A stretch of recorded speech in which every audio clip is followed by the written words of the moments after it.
Olá a todos, sejam bem-vindos. Hoje estamos recebendo o presidente Václav Klaus, que já atuou como primeiro-ministro e presidente da República Tcheca. Então, seja bem-vindo de volta. É bom vê-lo novamente. Bom dia. Você também é muito conhecido por ser um escritor prolífico. Seu livro mais recente, Em Defesa da Normalidade, já está disponível. Vou deixar um link na descrição para quem tiver interesse. Não tenho certeza de quantos livros você já escreveu até agora, mas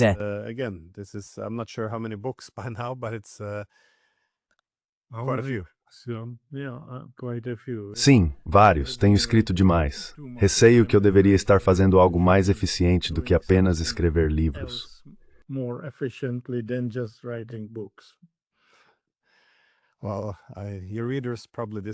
Bem, provavelmente seus leitores discordam, mas isso é bom. Eu queria discutir a Europa com você, porque parece que estamos enfrentando muitas crises.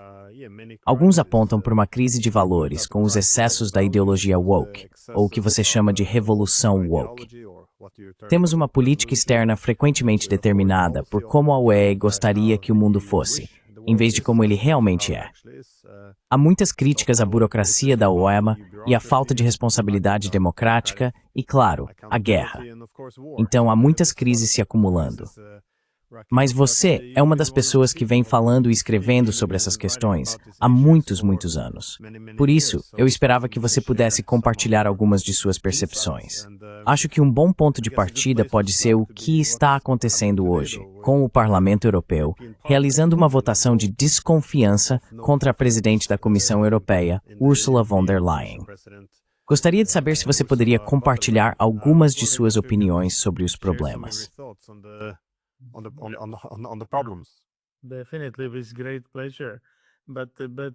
Com certeza, com muito prazer. Mas eu só queria voltar a um dos seus pontos. Você começou discutindo a Europa e depois mencionou criticar a burocracia na Europa e então mencionou a guerra. Acho que a transição de criticar a burocracia europeia para criticar a guerra, que a União Europeia está apoiando de forma implícita e em muitos aspectos também explicitamente, é um tema totalmente diferente. Questões totalmente distintas.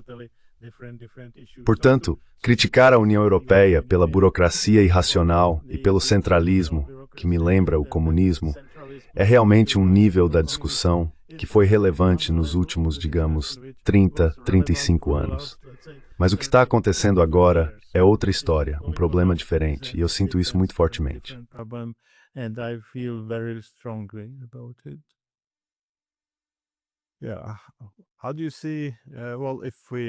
Como você vê o problema da burocracia como uma questão fundamental?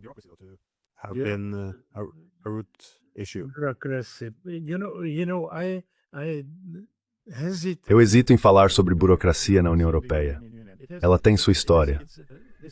Na era comunista, ficávamos frustrados com muitas coisas e tentávamos criticá-las. A única crítica possível na era comunista era a burocracia, porque os líderes políticos entendiam que isso não era uma crítica à essência do sistema, mas apenas à forma como o governo e as autoridades funcionavam. Então, criticar a burocracia era um tema cotidiano nos jornais tchecoslovacos durante a era comunista, de fato. Por isso, somos um pouco relutantes em limitar nossa crítica à União Europeia apenas à burocracia. Mas você mencionou o Parlamento Europeu e sua moção de desconfiança, sabe? Uma coisa é a votação e os potenciais resultados dela, que podemos facilmente prever.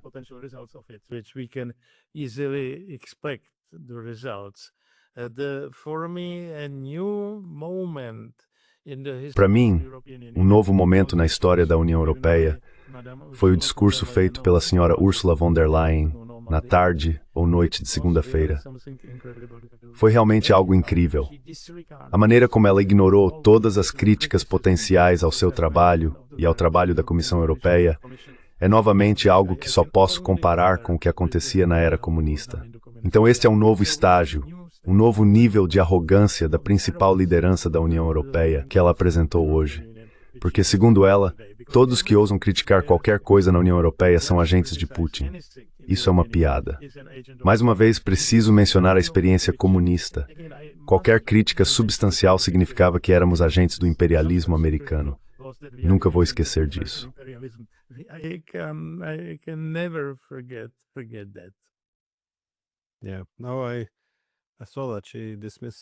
Sim, eu vi que ela descartou as pessoas que a criticaram, não com base nos argumentos delas, mas rotulando-as como teóricos da conspiração e propagandistas do Putin, o que é.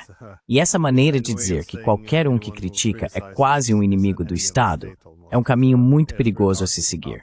Mas isso não surgiu do nada. Novamente, quando vejo a UE tomando um rumo um pouco errado, muitas vezes me lembro de um discurso que você fez no Parlamento Europeu, acho que foi em 2009, em que você disse que ninguém deveria reivindicar o monopólio do conceito de integração europeia.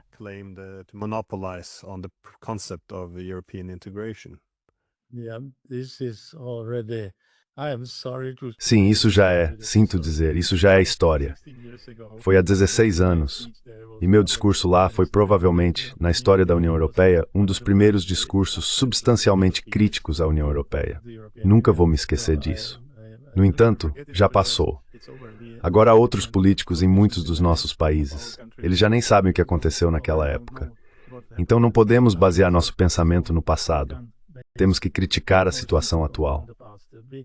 We have to criticize the current situation. Bem, uma coisa que é relativamente nova em comparação com 2009 é isso, como você já falou bastante, a revolução woke, e novamente, seu conflito com valores europeus mais tradicionais. Muitas vezes se argumenta que a revolução woke foi importada dos Estados Unidos, mas parece ser ainda mais poderosa na Europa. O que você acha disso, em termos de origem e do seu potencial de ruptura?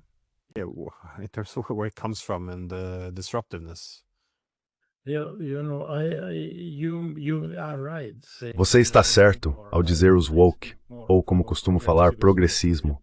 Ainda não temos o nome certo para criticar o que está acontecendo. Com certeza, agora está muito pior na Europa.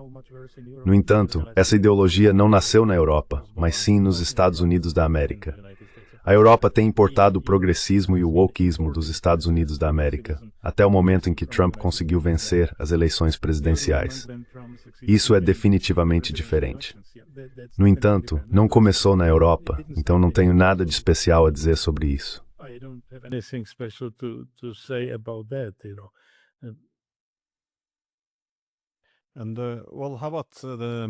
E bem, e quanto à eleição do Trump? Quero dizer, o homem obviamente tem muitos defeitos, mas ele parece ser uma força muito poderosa nos Estados Unidos, que reverteu isso. Você acha que isso é algo duradouro ou vê movimentos semelhantes na Europa? Acho que não tenho certeza de como você o definiria, como um contra-revolucionário ou de que forma.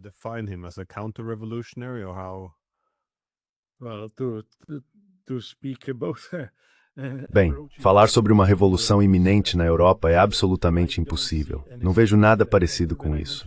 E quando mencionei isso no discurso de Atlanta na segunda-feira, é, digamos, um exemplo, uma prova de que nada mudou na Europa. Os resultados das eleições europeias do ano passado foram relativamente promissores, mas eu diria que apenas relativamente. É muito bom que haja patriotas no Parlamento Europeu. No entanto, você sabe, o Parlamento Europeu não é um parlamento de verdade e, portanto, não desempenha um papel muito significativo. Trump é uma mudança.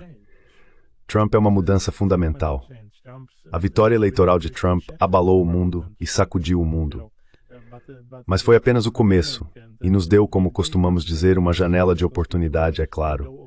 Trump nos ofereceu uma janela de oportunidade, mas o próximo passo depende de todos nós, não apenas de Trump.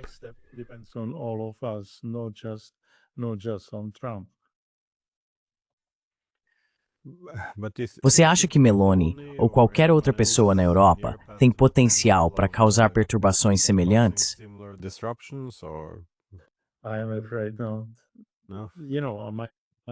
Receio que não.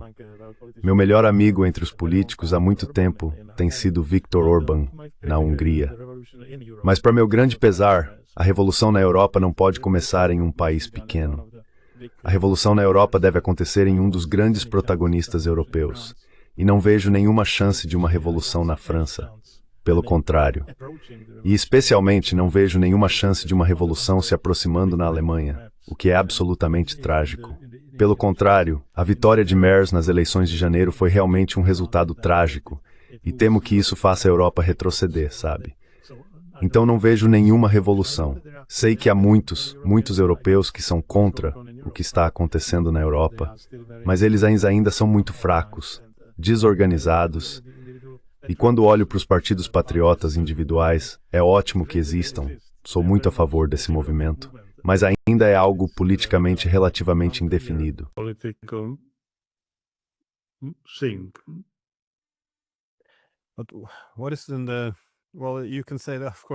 Mas o que está em jogo?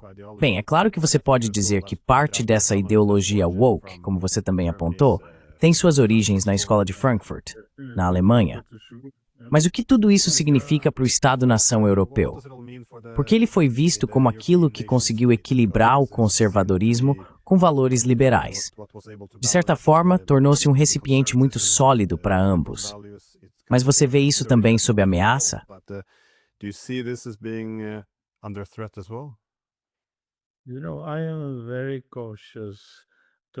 Sou muito cauteloso ao falar sobre valores. Valores é um termo que tem sido mal utilizado nas discussões europeias. Madame von der Leyen fala com muita frequência e repetiu várias vezes durante seu discurso de segunda-feira referências a valores europeus inexistentes. Isso é um programa inexistente. É apenas uma forma formal de falar, em princípio, sobre nada. E não são apenas os valores europeus. Você começou com a Europa. Tenho muitas dificuldades em discutir a Europa, o que isso realmente significa. Não aceito colocar a Europa e a União Europeia no mesmo patamar. A União Europeia é uma entidade política que começou de forma errada e não é autêntica. É uma criação artificial que não representa de fato as pessoas do continente europeu. Mas o problema é que o continente europeu não é um Estado-nação.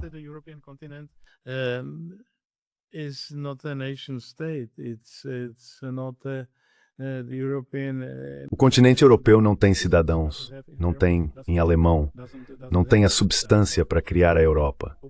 Acho que muitas vezes falamos sobre identidade europeia, mas temo que, em princípio, a identidade europeia seja relativamente muito fraca. Eu sou alguém que se sente um praguense, nascido em Praga, que passou toda a vida aqui. Eu sou definitivamente, e essa é a identidade crucial para mim, sou tcheco. Ao mesmo tempo, sou eslavo, algo que agora, ao usar o termo, significa imediatamente que você é amigo ou agente do Putin. Mas eu me sinto eslavo e me sinto um centro-europeu. Mas para mim, a Europa como tal é uma identidade muito fraca. Quando olho para cidades ao redor da República Tcheca, Cracóvia, Dresden, Munique, Viena e Salzburgo, elas fazem parte do meu mundo. São quase como casa. Mas para mim, Lisboa, Helsinki e, sei lá, Sófia são algo totalmente diferente. Sofia is something totally different. Sim, bem, essa é uma crítica muito comum e razoável, de que a União Europeia não é a Europa. Em grande parte, isso é, como você disse, também o que Orbán está defendendo de forma muito veemente, que de fato, a União Europeia parece estar minando muito do que costumávamos considerar, eu acho, como Europa.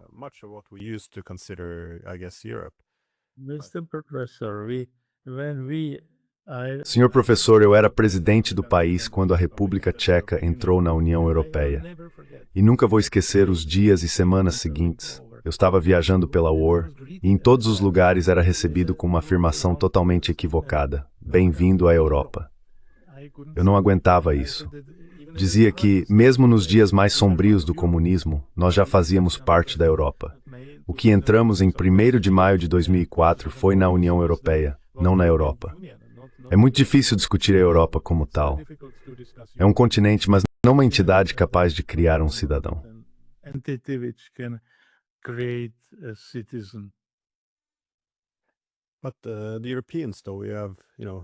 Mas os europeus, veja bem, temos muitos estados, a maioria deles pequenos ou de tamanho médio. E eu tendo a gostar da ideia central de a Europa usar seu poder de barganha coletiva, ou seja, encontrar alguma forma de integração. Acho que a UE, obviamente, perdeu o rumo. Eu realmente não entendo o caminho que está seguindo agora. Não acho que esteja proporcionando boa governança, prosperidade econômica ou segurança nesse sentido. Mas tem que haver algum formato, não é? Para que os europeus cooperem, para que tenham um papel no mundo.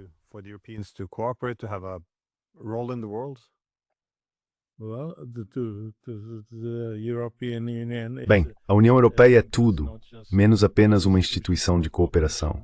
Cooperação significa outra coisa. Pessoas como eu realmente querem cooperar na Europa o máximo possível. Portanto, a ideia original da integração europeia foi sem dúvida positiva. Mas o que mudou foi o momento em que a entidade europeia original, a Comunidade Europeia, foi transformada na União Europeia. Criar uma entidade política a partir dos Estados-membros europeus é realmente uma tarefa totalmente diferente da integração econômica em muitos outros aspectos, e especialmente algo distinto da cooperação. Cooperação significa fazer coisas juntos, de forma voluntária. A unificação política da Europa, que basicamente começou em 1992 com o Tratado de Maastricht e foi posteriormente desenvolvida com o Tratado de Lisboa em 2009, é outra história. Portanto, sou um crítico de longa data desse desenvolvimento.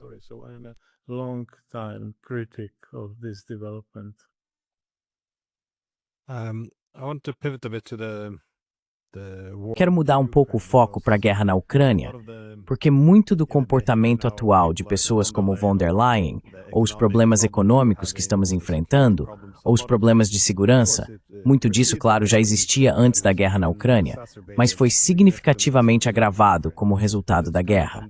Então isso meio que se tornou o grande elefante na sala. Como podemos entender, ou idealmente entender para resolver essa crise? Porque para muitas pessoas pareceu que tudo aconteceu de repente em 2022, mas outros já alertavam há muito tempo, você sendo um deles há mais de uma década, que poderíamos estar seguindo por esse caminho. Como podemos entender e, idealmente, resolver essa guerra, já que ninguém mais se beneficia disso?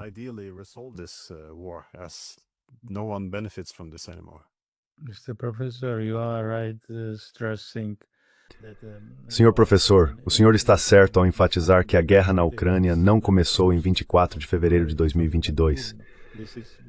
Essa é apenas a forma como alguns comentaristas políticos e alguns políticos hoje estão interpretando a situação. Todos nós entendíamos que o problema já existia há anos, pelo menos na última década. Falamos sobre isso, fizemos discursos, escrevemos artigos, criticamos o que estava acontecendo, mas ninguém tentou ouvir. Portanto, parar a guerra de repente assim que ela começou é, na minha opinião, impossível. Seria possível fazer um cessar-fogo? Tudo bem, e eu sou muito a favor disso. Parar as mortes e a destruição de tantas outras coisas, não apenas vidas humanas, é trágico e injustificável.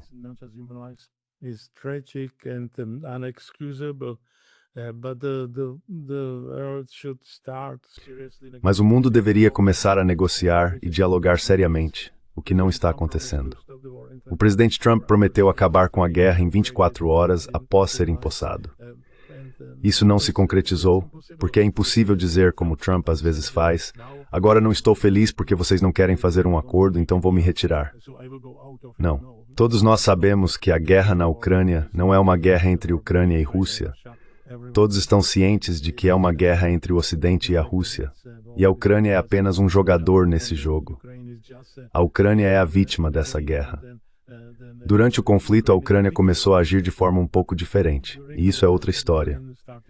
Mas para mim, a Ucrânia é a principal vítima da guerra.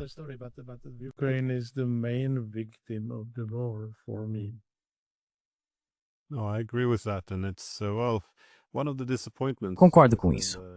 Uma das decepções, não só com a União Europeia, mas também com muitos estados europeus, foi que durante 3 anos, enquanto todas essas pessoas morriam na linha de frente, tanto russos quanto ucranianos, não houve diplomacia. Recentemente, o presidente Macron pegou o telefone e falou com Putin pela primeira vez em acho mais de 1000 dias. Isso é um pouco chocante, considerando que temos uma guerra tão grande na Europa e já não conseguimos nem conversar com o outro lado. Mas você mencionou que os ucranianos são um ator nesse jogo, que é um conflito mais amplo entre o Ocidente e a Rússia. Por esse prisma, como esse conflito pode ser resolvido? Porque quando os russos falam sobre a neutralidade da Ucrânia, não é apenas uma referência à Ucrânia. É uma referência, imagino, ao sistema de segurança europeu mais amplo. Então, se os países ocidentais se sentassem para negociar com a Rússia, para além de qualquer disputa territorial, o que precisamos resolver na Europa para, acredito, acabar com a origem desse conflito?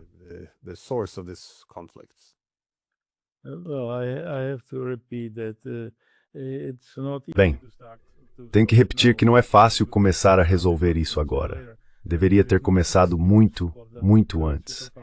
E não há desculpa para superpotências mundiais, potências internacionais, organizações, as Nações Unidas, nem mesmo a União Europeia, por não terem entrado no jogo de forma explícita muito, muito antes. Todos eles deveriam ter buscado uma solução que não levasse à guerra. Foi um erro trágico da comunidade internacional, basicamente de todos nós. Como eu disse, a Rússia também cometeu um erro trágico. A Rússia deveria ter sido criativa o suficiente para encontrar uma solução diferente da guerra. Mas agora é tarde demais para dizer isso. No entanto, a negociação é o único caminho. Espero que Trump consiga fazer algo nesse sentido. Caso contrário, não vejo ninguém que seria capaz de fazer uma diferença fundamental. Definitivamente não é um dos líderes europeus como Macron. Aliás, eu não confiaria muito na Aliceira em sua forma de pensar.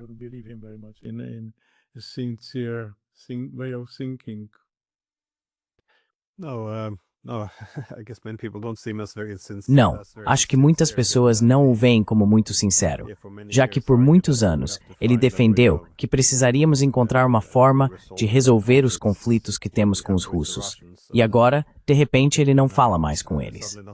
Mas de muitas maneiras, a guerra tornou as disputas que antecederam o conflito ainda mais complicadas, porque Macron era um dos que argumentavam que não podemos criar uma Europa sem a Rússia, pois isso se tornaria uma Europa contra a Rússia. Mas, por causa da guerra, precisamos encontrar uma forma de resolver a questão com a Rússia, já que ela tem a maior população da Europa.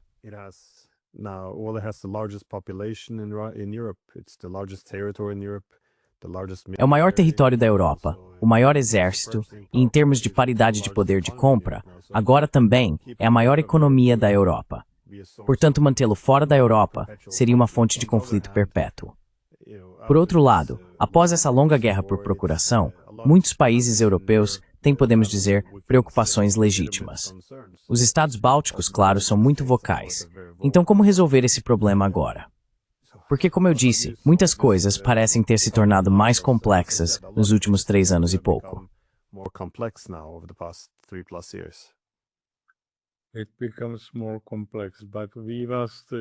Isso se torna mais complexo, mas precisamos nos livrar de algumas suposições erradas e, na minha opinião, estúpidas, porque essas suposições e preconceitos praticamente matam qualquer discussão racional.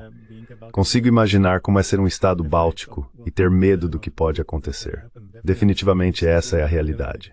No entanto, apresentar a Rússia como um país que quer dominar a Europa e continuar avançando com seus exércitos pela Ucrânia até a Europa Central e depois Ocidental é uma piada.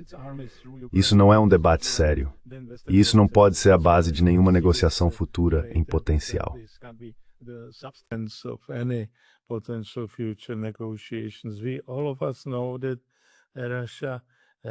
Todos nós sabemos que a Rússia tem uma grande dificuldade até mesmo para avançar 500 metros em algum lugar, apenas para alcançar o território de outra vila ucraniana. A ideia de a Rússia tentar invadir a Alemanha e a França está além do meu entendimento, e sinceramente, nem me interessa discutir isso. No entanto, alguns políticos europeus, e devo dizer, para meu grande pesar, até mesmo políticos tchecos, estão repetindo esse mesmo absurdo. Mas, como você mencionou, e eu concordo plenamente, o cessar-fogo é o primeiro estágio. Um cessar-fogo difícil, aliás. Mas o cessar-fogo vai tornar a situação um pouco menos tensa, eu acho, e as negociações poderão prosseguir em uma atmosfera mais positiva.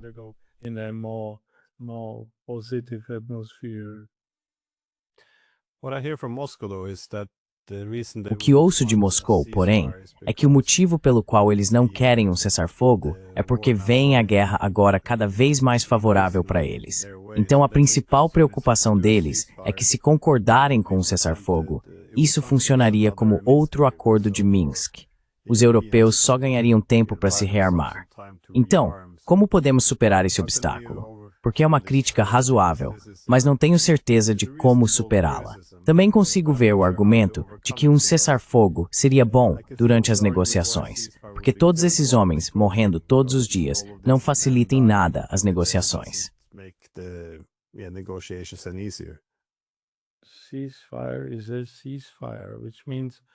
Cessar-fogo é cessar-fogo, o que significa que deve ser feito aceitando a situação como ela está. Pedir que um exército ou outro recue 100 ou 1000 quilômetros não é um cessar-fogo. É uma mudança total das condições e pré-condições para qualquer solução. Simplesmente, um cessar-fogo deve ser feito aceitando a situação atual entre os exércitos de um lado ou de outro. Zelensky está falando de um cessar-fogo diferente, que não é um cessar-fogo, mas sim um retorno a 2 ou 3 anos antes do que existe agora. Isso não é um cessar-fogo. Então vamos aceitar que o cessar-fogo é o primeiro estágio. Pare.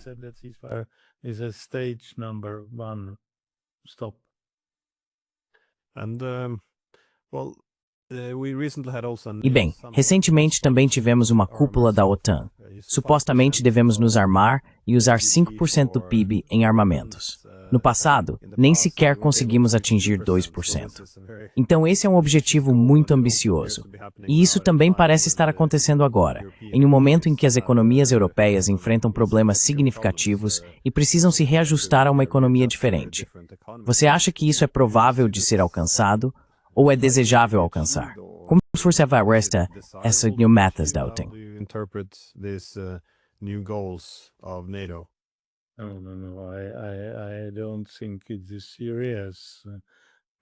Eu não acho que isso seja sério. Com exceção da Polônia, nenhum país no mundo está realmente se movendo para alcançar essa meta. Lembro de épocas em que tínhamos dificuldade para atingir 1%, 1,2%, 1,4%. Agora conseguimos cumprir o nível de 2%, apenas pagando adiantado por caças americanos. Não há capacidade para gastar 5%. E agora a questão é, com o quê? Atacando um país ou apenas tentando manter o país em boa forma? Então, não acho que 5% seja uma ideia racional. Outra questão é se somos capazes de fazer isso quando enfrentamos o uso insano de dinheiro pelo Green Deal e praticamente criamos uma enorme inflação em nosso território. Portanto, metas concorrentes são outro problema. Mas 5% em si não é para defesa, é para ataque. E isso é algo que não posso aceitar.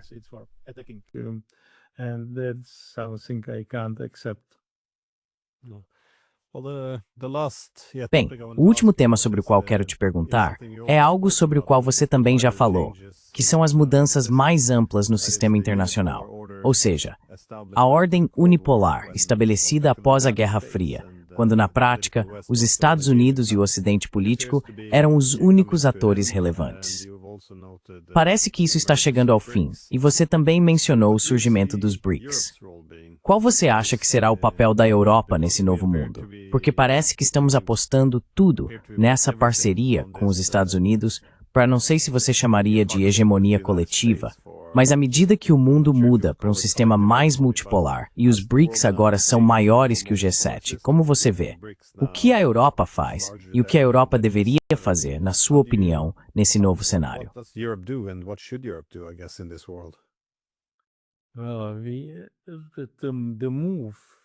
Bem, a transição do unilateralismo nos últimos, digamos, 20, 25 anos, após tantas décadas de bipolaridade e da luta entre comunismo e capitalismo, estamos caminhando lentamente para um mundo multipolar.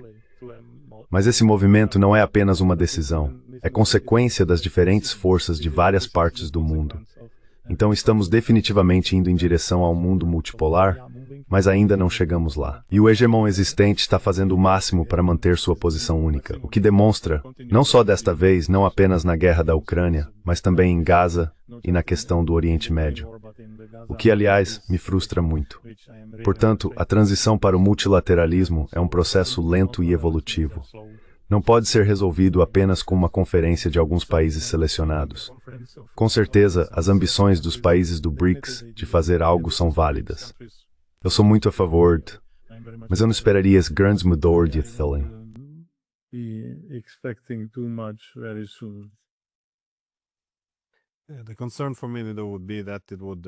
Minha preocupação seria que isso voltasse a algum tipo de política de blocos, mas não sei.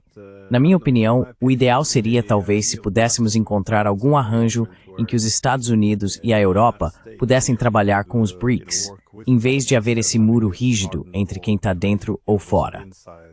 Mas o problema mais amplo, porém, entre os Estados Unidos e a Europa, como você vê isso afetando a relação? Porque os Estados Unidos parecem estar sinalizando aos europeus que em um mundo multipolar, a Europa não será mais a principal prioridade. Na verdade, pode ser que nem seja a segunda. Pode ser um distante terceiro lugar. Você acha que será difícil preservar a parceria que existiu, não só nos últimos 30 anos, mas por muitas décadas mais?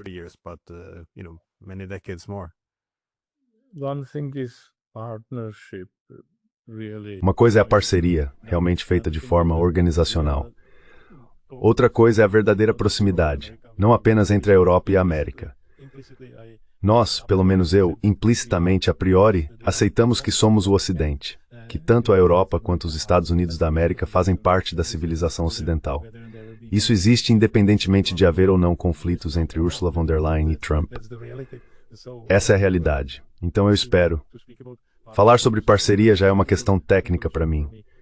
Temos que lutar pela continuidade da civilização ocidental contra todos os inimigos mortais. E esses inimigos estão escondidos em todos os novos, e até bastante na moda, ismos ou ideologias, progressismo ou wokeismo, como vocês chamam. Definitivamente, o multiculturalismo é, para mim, um erro fatal dos intelectuais do mundo atual, assim como o ambientalismo, que é a base do absurdo do Green Deal no mundo. O refactor ser genderismo e um empreocupação dos valores tradições ocidentais. Esse é um grande problema, minha Rose. That's a big problem for me in the long run. Sim, minha última pergunta. Apenas algo que pareceu ser um fio condutor comum. Você mencionou a racionalidade mais de uma vez. Você acha que esse é um desafio central para a Europa? Uma falta de pensamento racional? Fico me perguntando como, desde muitas dessas revoluções culturais até, acho, a relutância em dialogar com oponentes como os russos, você vê isso como uma questão de racionalidade ou apenas um unilateralismo teimoso? Ou como você interpreta isso?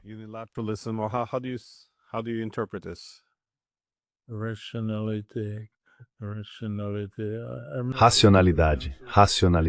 Não tenho certeza. Precisamos voltar a 4 ou 5 valores reais básicos, não aos valores da senhora von der Leyen. E o valor número 1, que deveria ser a base do nosso pensamento, e isso foi algo que aprendemos na era comunista, de forma realmente fundamental, é a questão da liberdade. Liberdade é para mim o princípio básico que mantém o Ocidente unido. Ou somos a favor da liberdade ou contra ela. E temo que essas novas ideologias falem sobre tudo, menos sobre liberdade. Liberdade é algo que muitas pessoas consideram garantido, mas sabemos que não é assim. Como acho que Ronald Reagan disse, liberdade é algo pelo qual cada geração a cada 25 anos deve lutar novamente. Então eu falaria sobre liberdade, não apenas racionalidade. Gosto disso.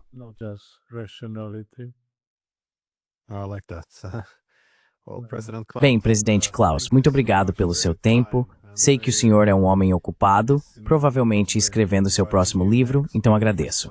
Obrigado. Muito obrigado. Obrigado.